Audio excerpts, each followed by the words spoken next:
Assalamualaikum warahmatullahi wabarakatuh. Alhamdulillahilladzi arsala rasulahu bil huda wa dinil haqq liyuzhhirahu 'ala ad-dini kullih. Kafa billahi shahida wa kafa billahi wakila wa kafa billahi nasira. Asyhadu an la ilaha illallah wahdahu la syarika lah. Asyhadu anna Muhammadan 'abduhu wa rasuluh. Allahumma salli wa sallim ala sayyidina Muhammad khatamul anbiya'il mursalin wa ala alihi wa sahbihi ajma'in, amma ba'd. Alhamdulillah, tuan dan puan Allah sekalian, syukur kehadirat Allah Subhanahu wa taala di atas segala limpah kurnia-Nya. Kita dapat bersama pada pagi ini menyambung perbincangan kita dalam kitab Iman dan Kehidupan.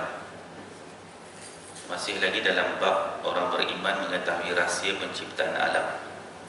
Sambungan perbincangan muka surat 92 nombor 24, dengan jawapan-jawapan yang diberikan oleh Al-Quran. Orang beriman mengetahui rahsia hidupnya dan rahsia tercipta alam seluruhnya.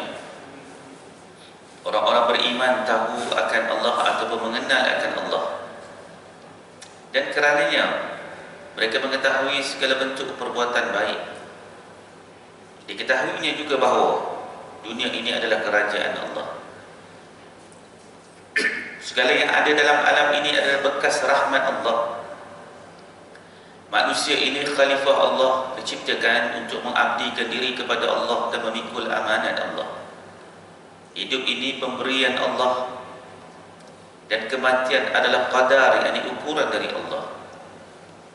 Dunia ini kebun, yakni tempat berusaha untuk mematuhi perintah Allah, dan akhirat itu masih menuai dan menerima balasan dari Allah. Orang yang berbahagia ialah mereka menjalankan petunjuk Allah, manakala orang-orang yang malang ialah yang membelakangi dari pengajaran Allah. Manusia memikul beban dan tanggungjawab di dalam alam yang fana ini yang penuh dengan cubaan, supaya mempunyai persiapan untuk selamanya di alam yang kekal. Kematian adalah jambatan yang menghubungkan antara keduanya, yakni dunia dan akhirat. Baik, kita tengok perbincangan. Disebut di sini bahawa setiap persoalan yang berkait tentang kehidupan di dunia, alam ini dan sebagainya telah pun diterangkan secara jelas oleh Al-Quran. Maka manusia hidup ni ketika tertanya-tanya tentang kenapa kita dihidupkan, apa tugas kita, ke mana kita akan dibawa, semua itu diterangkan secara terang. Terang di sini maksudnya jelas, tak berubah. Manusia bila dibaca, dia boleh faham. Walaupun mungkin dia tidak pergi mendalam, dia baca sepintas lalu pun dia boleh nampak bahawa ada tugas-tugas bagi orang beriman. Maka tak peliklah kita tengok ramai di Eropah saja mereka yang membaca tafsir, terjemahan-terjemahan Al-Quran saja, lalu mereka boleh menerima Islam. Dan minggu lepas saya telefon kawan saya, imam di Masjid Christchurch, orang Melayu kita, nama Idris nama dia. Ya. Dia sekarang jadi imam di Masjid Christchurch yang berlaku serangan. Dan minggu lepas saya berbual dengan dia, dan dia beritahu ada seorang budak Melayu bawa seorang lelaki Mak Saleh nak masuk Islam. Jadi dia pun tanya macam mana Mak Saleh ni tiba-tiba nak masuk Islam. Dia kata Mak Saleh ni tengok saya semayang. Lepas tu dia kata, Ustaz, saya ni pun bukannya semayang 5 waktu pun, sekali-sekali dia semayang. Semayang sekali-sekali tu pun Mak Saleh tu tengok dia semayang. Mak Saleh tu kata, awak buat apa? Dia kata, saya semayang. Saya sukalah tengok cara orang Islam semayang.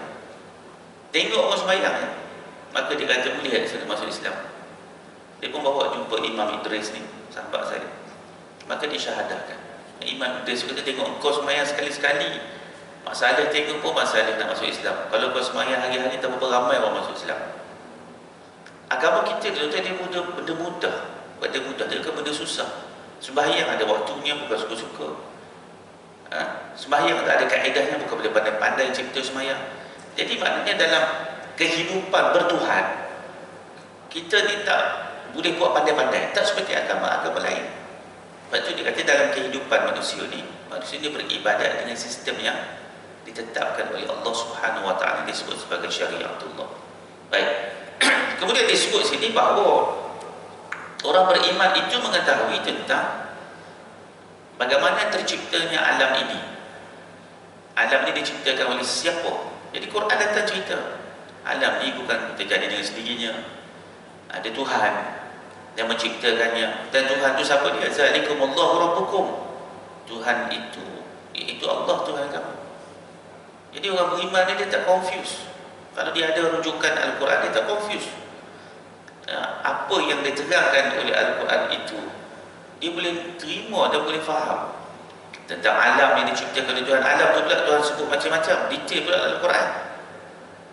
Alam ni ada langit, ada bumi, bukit, bukau, gunung, ganang, tumbuh-tumbuhan, haiwan, unggas-unggas, semua diterangkan. Jadi yang besar-besar sampai dan sekecil-kecil diceritakan oleh Allah, dia yang buat. Kemudian begitu juga dikatakan orang beriman itu kenal Tuhan, kenal Allah. Kita kenal Allah tu macam mana kita kenal Allah? Kita kenal Allah melalui wahyu yang disampaikan, melalui para rasul. Maka kita tahu Tuhan tu macam mana.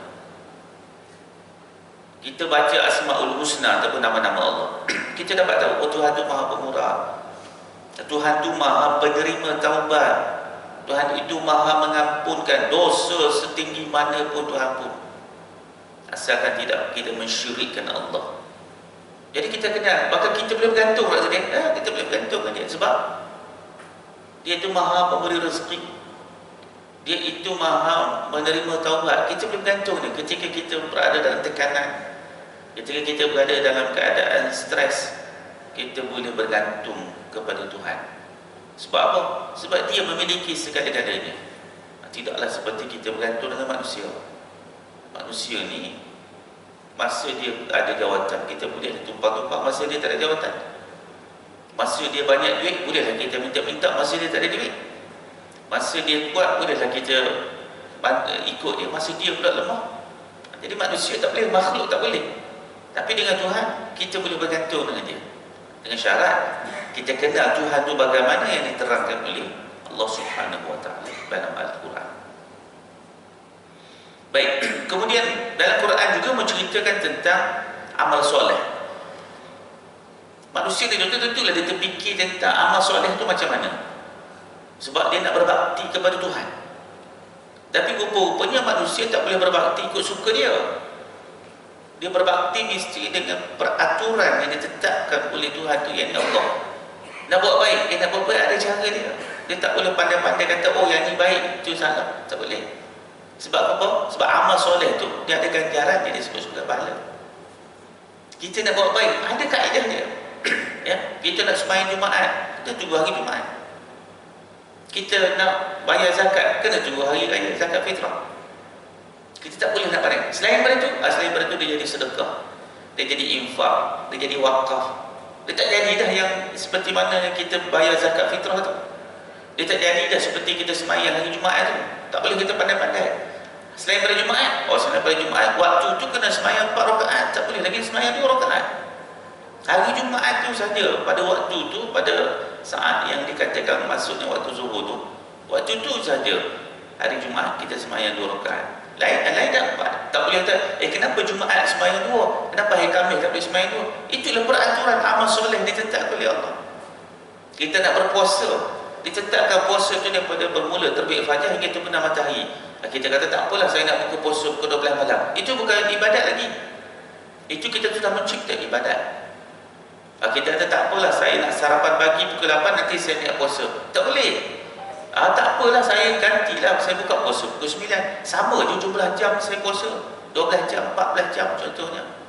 Tak boleh. Sebab syariat itu ditetapkan sebelum terbit fajar, setelah terbenam matahari. Jadi amal soleh ni tak boleh nak reka-reka, tak boleh nak cipta-cipta. Walaupun logika akal kita, apa masalahnya, sama je jumlah jam saya berlapar. Tak boleh. Tuhan beritahu peraturannya begini.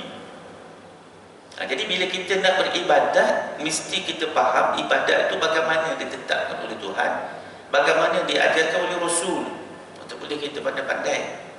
Dalam bab lain tak apa, tapi dalam bab ibadat yang disebut adanya di situ amal-amal soleh, tak boleh. Orang berkahwin dengan adanya akad nikah, melahirkan zuriat. Orang yang melakukan perzinaan, melahirkan zuriat juga. Sama je. Tetapi di sudut agama tak sama. Kerana apa? Perkahwinan itu mesti dengan adanya akad nikah. Jadi itu dipanggil perkahwinan itu pun dah jadi ibadat. Tak boleh pandai-pandai. Tak boleh kita guna logik-logik kita dalam bab menentukan amal soleh. Baik, disebut di sini dunia ini kerajaan Allah. Maksudnya apa? Kita baca dalam sembahyang. Kita baca Malikin Nas, kita baca raja manusia. Allah tu raja kepada manusia. Dia yang menciptakan manusia. Maliki Yaumiddin, pemerintah hari kemudian. Jadi Allah Subhanahu wa taala ni, dia ni pemerintah. Dia ni yang menguasai. Pemerintah maknanya dia ada kuasa. Pemerintah maknanya dia mentadbir. Maka yang mentadbir alam ni Allah yang mentadbir. Kita tak takbir. Kita tak takbir, kita hanya mengambil manfaat daripada apa yang diciptakan oleh Allah. Terbit matahari kita ambil manfaat. Terbenam matahari kita ambil manfaat. Hujan turun kita ambil manfaat. Cahaya matahari yang berubah kepanasannya ataupun suhunya daripada waktu pagi, waktu tengah hari, waktu petang, kita ambil manfaat. Jadi kita ni mengambil manfaat saja. Kita tak boleh mengubah.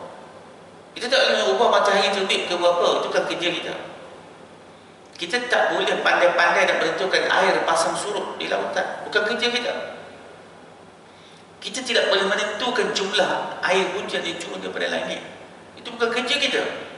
Kita sekadar mengambil apa yang dikurniakan oleh Allah Subhanahu wa taala.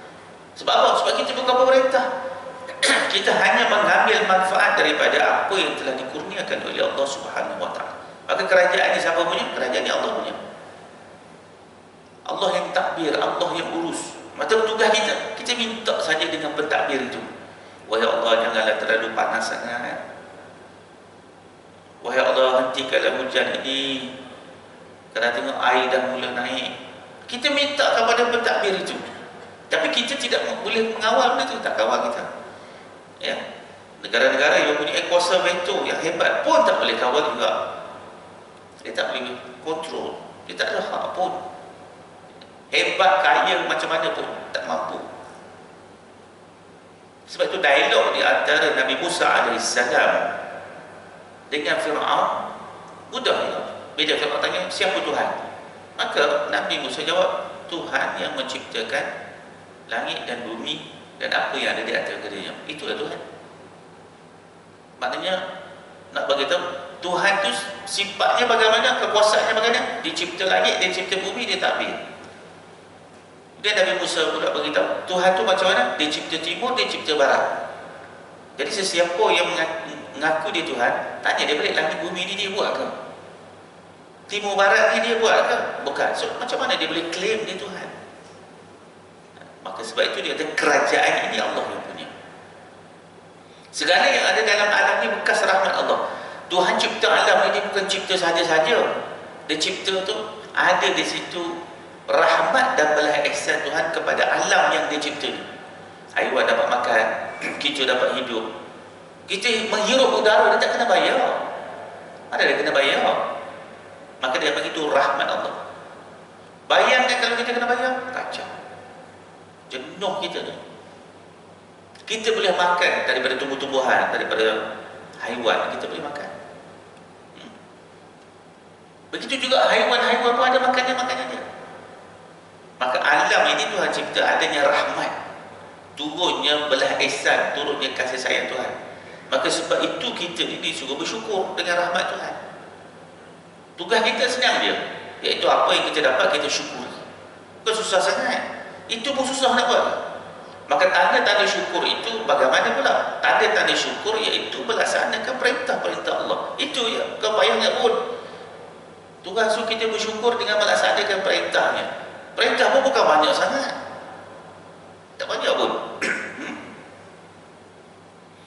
Kemudian manusia itu khalifah Allah, diciptakan untuk mengabdikan diri kepada Allah dan memikul amanat Allah. Kita kena ingat, semua kita ni ada tugas. Bila disebut khalifatullah fil ard, kita ni ada tugas. Tugas kita adalah apa dia? Memakmurkan bumi ni, jaga alam sekitar ni. Sebab bukan kita saja nak hidup, ada generasi lain nak hidup. Tugas kita apa? Pikul amanah Tuhan. Beritahu kepada manusia tentang siapa Tuhan. Beritahu kepada manusia bahawa sembahan selain daripada Allah itu bukan Tuhan. Nanti mereka akan susah. Itu tugas kita lah, menyampaikan, beritahu kebenaran. Itu tugas khalifatullah fil ard. Apa lagi tugas kita? Tugas kita memastikan kita hidup harmoni di dalam hidup dunia ni dengan peraturan-peraturan dia. Kita tak bolehlah buat pandai-pandai hidup dengan seks bebas dan sebagainya. Tak boleh. Sebab Tuhan suruh kita, kalau kita nak melakukan hubungan kelamin, mesti dengan isteri sahaja yang sah. Kita tak boleh hidup campur-campur ikut suka kita, buat hubungan seks, bertukar-tukar pasangan. Tak boleh macam tu. Kita tak boleh melakukan hubungan seks sesama lelaki dan sebagainya, tak boleh. WHO bagi warning, sekarang bagi warning bahawa sekarang kita ada penyakit kan, cacar monyet.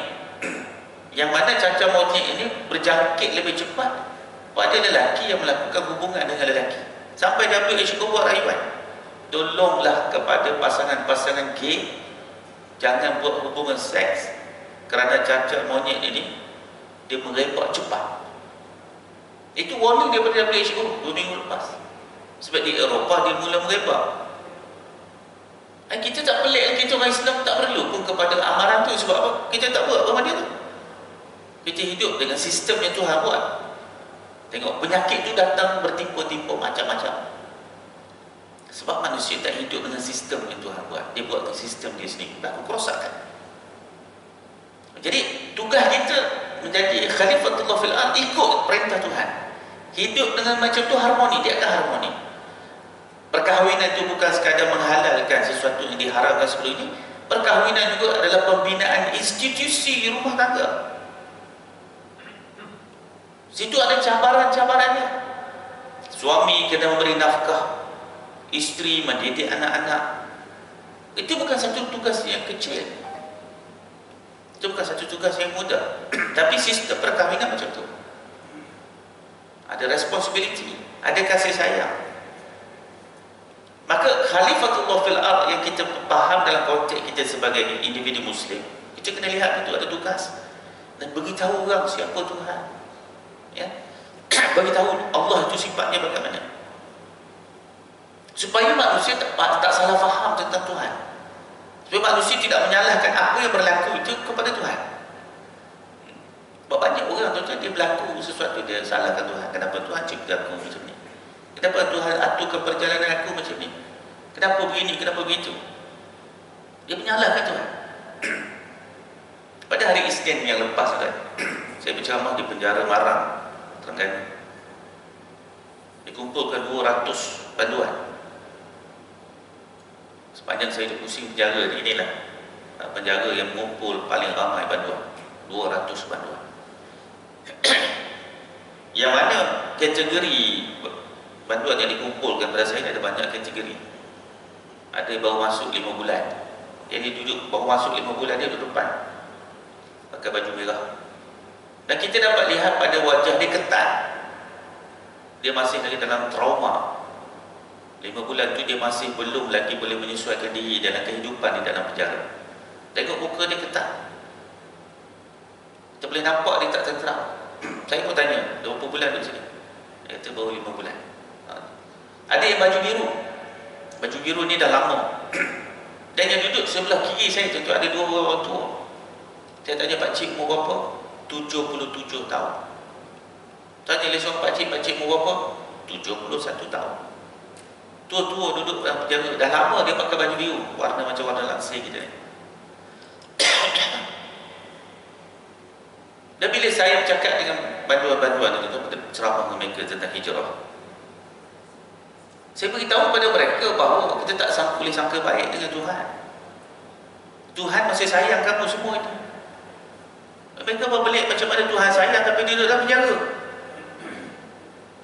Saya kata Tuhan sayang.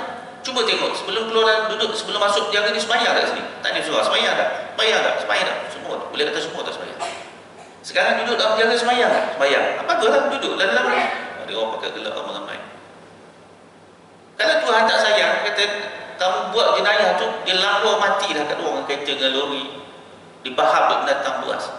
Tapi tanda Tuhan sayang ni, tengok duduk dalam penjara ni ada ustaz yang mengajar, ada ustaz mengajar baca Quran, ada ustaz mengajar fardu ain. Itu bukti Tuhan tu sayang. Oh, mereka pun terfikir. Dia kata betul ustaz, duduk kat luar tak semayang, duduk kat luar tak puasa. Tapi duduk di sini, walaupun sebagai satu bentuk punishment atau hukuman, tapi masih lagi mereka berpeluang untuk membetulkan diri mereka dalam mengenal Tuhan, beribadat minta ampun. Ya, kita beritahu kepada mereka ini bukti Tuhan sayang. Walaupun duduk di sini tak selesa dengan kesempitan, makanan pun tak ada sedap sangat berbanding makanan kat luar, tapi pilihan untuk duduk di sini itu pilihan kamu. Kamu yang memilih untuk duduk di situ. Kalau kamu tak melakukan jenayah-jenayah di luar tu, maka kamu tak duduk di sini. Di Terengganu tu kes adalah kes kebanyakan pil kuda lah. Pil kuda. Saya pun tanya kepada pegawai penjara, ni orang tua ni kes apa pula ni? Orang tua ni kes adalah jenayah seksual. Jenayah seksual, ugur cucu. Ini banyak kes di Terengganu. Saya difahamkan penjara Marang tu sendiri dulunya dikenali sebagai penjara jenayah seksual dan juga HIV dululah. Mas sekarang dah campur. Tapi memang banyak orang tua. Itu mereka terlibat dengan jenayah seksual. Apa tanya pakcik buat apa sini umur 77 ni, time main dengan cucu, bukan rogol cucu. Tapi tak cakap dekat dia kan. Dia duduk depan sekali, umur 71, 77 duduk depan. Bila saya duduk ceramah tu, dia duduk ulur tangan nak salam. Salam juga tu kan, risau juga tu ceramah dengan bantuan ni. Kalau tak risau buat dia naik angin ni, kacau kita. Walaupun ada pengawal penjara tu kan, ada pengawal. Tapi nak sebutnya di sini bahawa manusia ni juga kita, tentu kita bagi tahu, so dia kenal Tuhan. Jadi sekarang dia duduk dalam penjara, di penjara Marang ada 2,700 bantuan. Marang saja ada 2,700. Cuma satu lah, sikit kongsi dengan tuan-tuan penjara Marang ni. Satu je saya terkejut. Banyak dah penjara saya masuk, daripada 43 tu 80% dah penjara saya masuk. Bila saya tanya soalan, mereka boleh jawab. Saya terkejut, soalan tu berat-berat juga. Saya tanya soalan, bagaimana kita nak berhijrah? Mereka jawab, hijrah pemikiran. Wish, ya betul. Ini luar biasa. Maknanya hebat lah tu kan, orang duduk jadi bantuan. Dia kata hijrah pemikiran. Wish, hebat. Saya tanya, Khulafa Ar-Rasyidin itu siapa dia? Maka ramai-ramai jawab, Abu Bakar, Umar, Uthman dan Ali. Wish, hebat. Saya tanya dia penjara ustaz, senyap sepi. Tak apa pun tak boleh jawab. Saya tanya dengan pengawal penjara, saya kata, banyak dah penjara saya masuk ceramah ni, tapi penjara Marang ni, soalan-soalan berat saya tanya mereka boleh jawab. Pengawal penjara kata, ustaz, kebanyakan di antara mereka adalah pernah belajar di sekolah tahfiz dan pernah belajar di sekolah agama, tapi terjebak dengan dadah. Itu kadang-kadang kita rasa sedih kan. Sebab Kelantan Terengganu ni memang penjara saya masuk tu boleh kata 95% lah Melayu ya. Lain-lain dekat tempat lain dia ada bangsa asing. Tapi Marang ni pun tak ada 100% Melayu. Itu mereka tersalah langkah sehingga mereka tidak kenal Tuhan tu macam mana. Kita beritahu Tuhan itu sifatnya kasih sayang. Maka diberi peluang untuk kamu kenal Tuhan, untuk bertaubat. Habis saya ceramah di situ, akhir gabung saya ceramah pula di penjara penuh di Kuantan, Pahang. Yang menarik tuan-tuan, masa saya ceramah di penjara penuh Kuantan, sehari sebelum tu saya ada mesyuarat dengan sekolah tahfiz di Kuala Terengganu. Yang mana sekolah tahfiz tu minta bagi tawaran kepada saya, dia kata, ustaz, kalau adalah bantuan-bantuan yang tahfiz, memang ada bantuan tahfiz di penjara penuh. Kebetulan ada beberapa penjara ada tahfiz. Dia kata kalau ada, walaupun mereka tak khatam 30 juzuk hafaz, Kalau mereka nak sambung pengajian, kami terima. Bagi mereka yang memang dah hafal 30 juzuk, kami terima, kami akan boleh terima untuk menjadi tenaga pengajar. Bila saya ceramah saya mesyuarat tu hari Selasa. Hari Rabu tu saya di penjara penuh. Kemudian ada seorang bantuan yang lama juga. Dia kat tangan, dia kata, "Ustaz, saya nak tanya, kalau lepas saya bebas ni, boleh ada tak tempat yang nak ambil saya, sama ada saya boleh mengajar tahfiz, ya, ataupun saya jadi guru Quran." Kebetulan saya baru mesyuarat semalam. Saya kata, saya baru ada mesyuarat semalam dengan tahfiz di Terengganu. Mereka kebetulan ada buat tawaran. Bila nak ke awak keluar ni?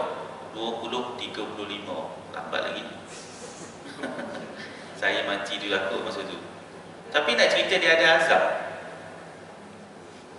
Dia dah hafal 12 juzuk Al-Quran.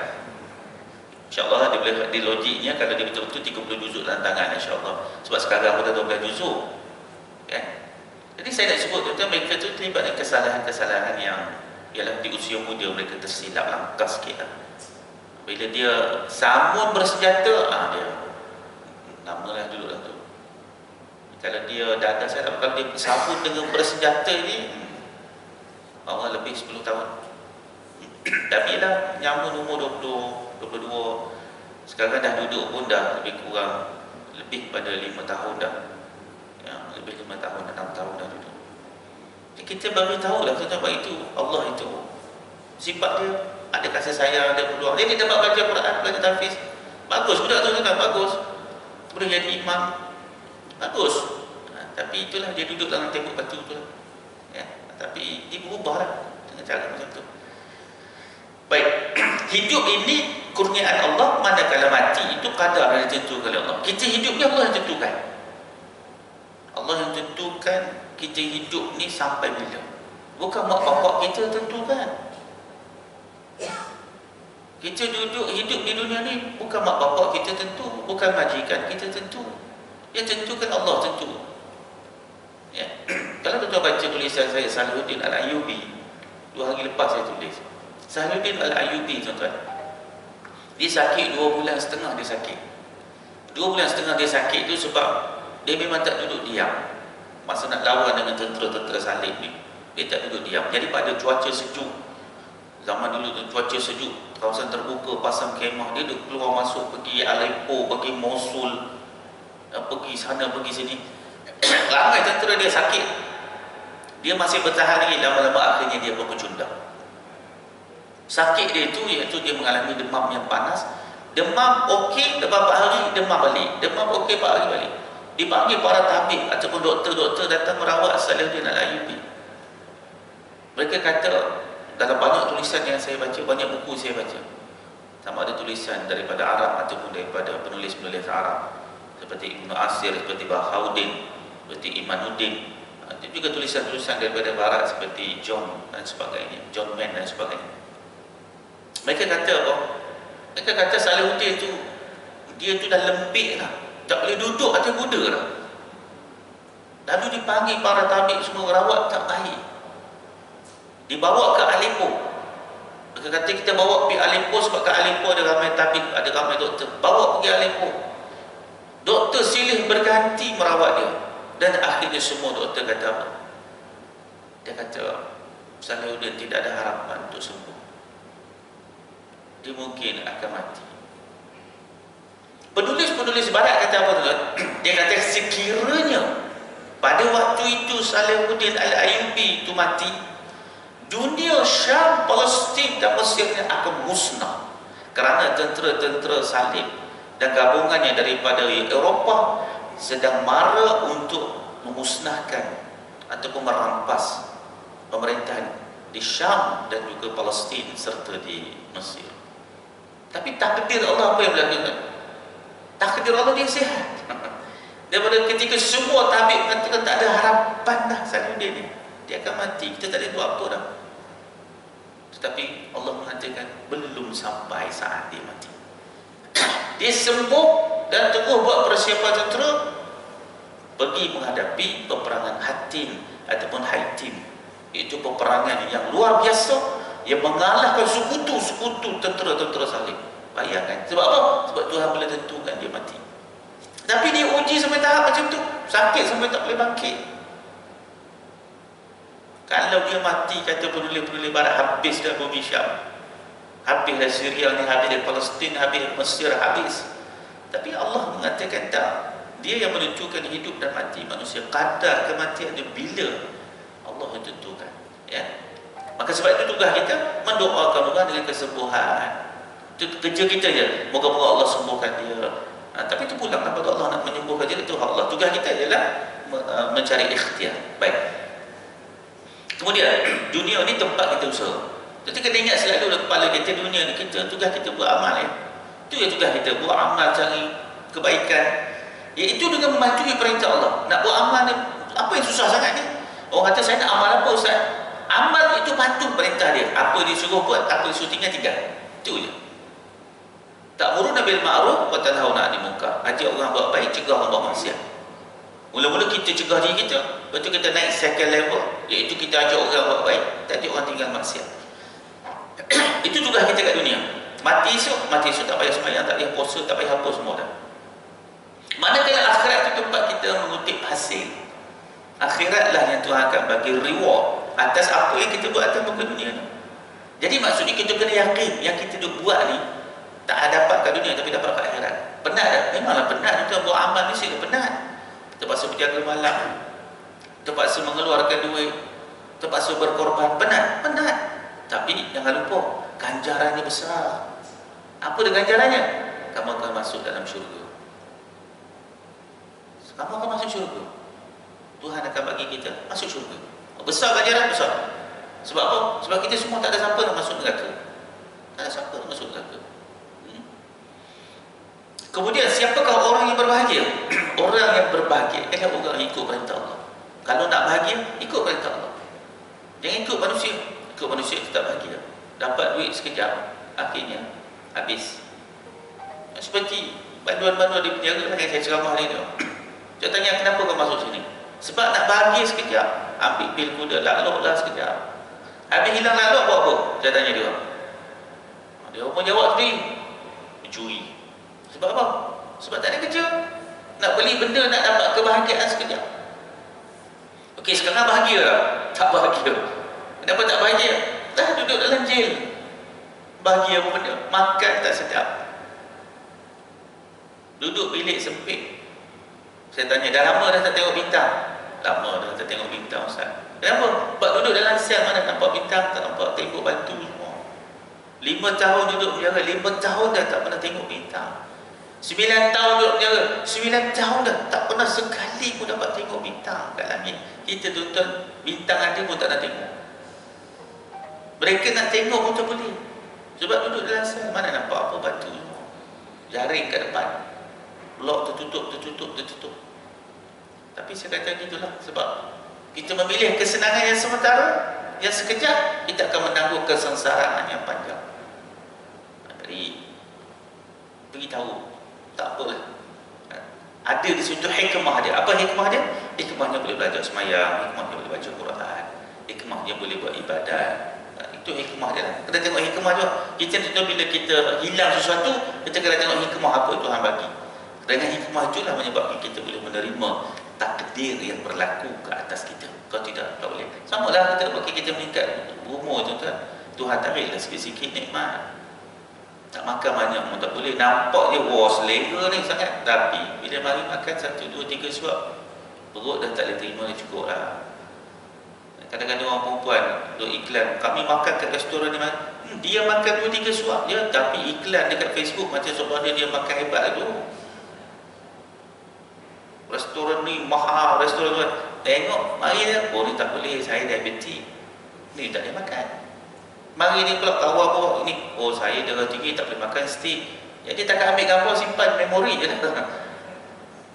Nak makan tak boleh, sebab apa? Sebab keadaan usia kita, Tuhan tarik nikmat, tarik sikit. Tapi adakah kita rasa tak patut Tuhan tarik nikmat tu? Memang patut, dah tua, dah cukup-cukup lah. Kita tak boleh lagi nak makan macam kita muda-muda dulu. Tubuh badan kita pun sama, dah sakit sana, sakit sendi, situ sakit sendiri sikit. mata pun dah mula rabun-rabun. Ya. Jadi itu semua kita nak salahkan Tuhan, Tuhan tarik balik nikmat tu. Tak, memang pandai pun supaya bila nikmat itu ditarik, kita pun ada masa lebih banyak dengan Tuhan. Kita pun ingat mata pun tak nampak dah ni, kita pun dengar baca Quran. Kita pun tahu dah banyak dah di masa kita pun datang-datang beribadat. Supaya makin kita hampir dengan Allah. Itu maknanya itulah pusingan kehidupan kan? Pusingan kehidupan. Maka dia kata siapa yang nak bahagia, iaitu orang yang mengikut perintah Allah, jangankan petunjuk Allah. Manakala siapa yang nak malam, tinggalkanlah perintah-perintah Allah. Makin jangan nanti salahkan Tuhan. Jangan salahkan Tuhan. Manusia ni memikul beban dan tanggungjawab dalam alam yang fana, yang penuh cubaan. Kita ada beban yang kita pikul. Apa dia? Apa beban yang kita kena pikul? Iaitu mengabdi ke diri kepada Tuhan. Itulah beban kita. Tak ada beban lain. Ani abudullah. Sembahlah kamu akan Allah. Itu beban yang kita bawa. Sembahlah Allah. Di mana saja kita berada. Dan kemudian kita kena sentiasa buat persiapan untuk balik jumpa Tuhan. Persiapan itu kita kena sentiasa ingat. Kita akan balik, kita akan balik, kita akan balik. Apa kita bawa, apa kita nak bawa, apa kita nak bawa, kita kena ingat. Dan maklumlah makin umur kita panjang, makin kita kehilangan kawan-kawan kita. Kita pun akan terasa ada kawan yang meninggal, ada kawan tu meninggal, ada dapat berita ni, ada dapat berita tu. Kita masih hidup, alhamdulillah. Moga-moga Allah panjangkan usia kita dalam kebajikan. Beringat ya, kawan kita meninggal, hak muda-muda meninggal. Yang baru ni jatuh dekat KLCC kan, seorang perempuan 23 tahun dia duduk di Seri Putra. Jatuh dekat KLCC. Makan ubat 6 tahun dah dia makan ubat kerana sakit. Kita tak tahu, kita alhamdulillah masih lagi ada peluang untuk hidup. Umur 23 dia pun tak sihat, makan ubat ya. Jatuh daripada KLCC tingkat 4 ya. Duduk Seri Putra ya. Dia perempuan. Kita tuan-tuan, dia umur 23 Allah ambil dia dah. Kita alhamdulillah masih boleh beramal, masih lagi boleh bertaubat, masih lagi boleh melakukan kebaikan. Jadi kita kena syukur banyak-banyak. Syukur banyak-banyak kepada Allah Subhanahu Wa Taala. Dan dunia ni memang ada ujian, akan ada ujian. Dan akhirnya kita ni akan mati. Kullu nafsin za'iqatul maut, kita akan mati. Kita akan mati. Dan kematian itu apa dia? Kematian itu iaitu jambatan di antara dunia dan akhirat. Duduk di alam satu lagi dipanggil barzakh. Duduklah kita ke alam tu. Tapi duduk ke alam tu tak payah buat apa dah. Mayang, puasa, sedekah semua tak payah buat. Quran pun tak payah baca. Jadi duduk situ tak ada apa aktiviti lagi. Jadi sebelum kita masuk ke alam yang tak payah kita buat apa-apa, masa kita duduk ke alam dunia ni, kita buatlah apa yang kita boleh buat. Tak boleh buat banyak, buatlah sikit. Ya, insya-Allah moga-moga dengan kekuatan itulah kita akan semangat melakukan ketaatan. InsyaAllah pada hari Ahad dan hari Isnin ni kita disunatkan berpuasa. Kita puasa lah hari Ahad 9, hari Isnin 10 Muharram. 2 hari tu boleh puasa. Ya, kita pun ambil lah, bukan nak buat apa, berpuasa je, tak makan. Ya, tak makan, tahan makan sikit. Moga-moga dengan kita berpuasa itu Allah memberikan rahmat, ihsan dan kasihan kepada kita. Baik tuan-tuan, boleh saja masuk dalam waktu syuruk. InsyaAllah tersambung nanti pada kuliah kita akan datang. Wabillahi taufiq wal hidayah. Assalamualaikum warahmatullahi wabarakatuh. Subhanakallahumma bihamdika asyhadu an la ilaha illa anta astaghfiruka wa atubu ilaik. Bismillahirrahmanirrahim. Wal 'asr. Innal insana lafi khusr illa alladhina amanu wa 'amilus solihati wa tawassaw bil haqqi wa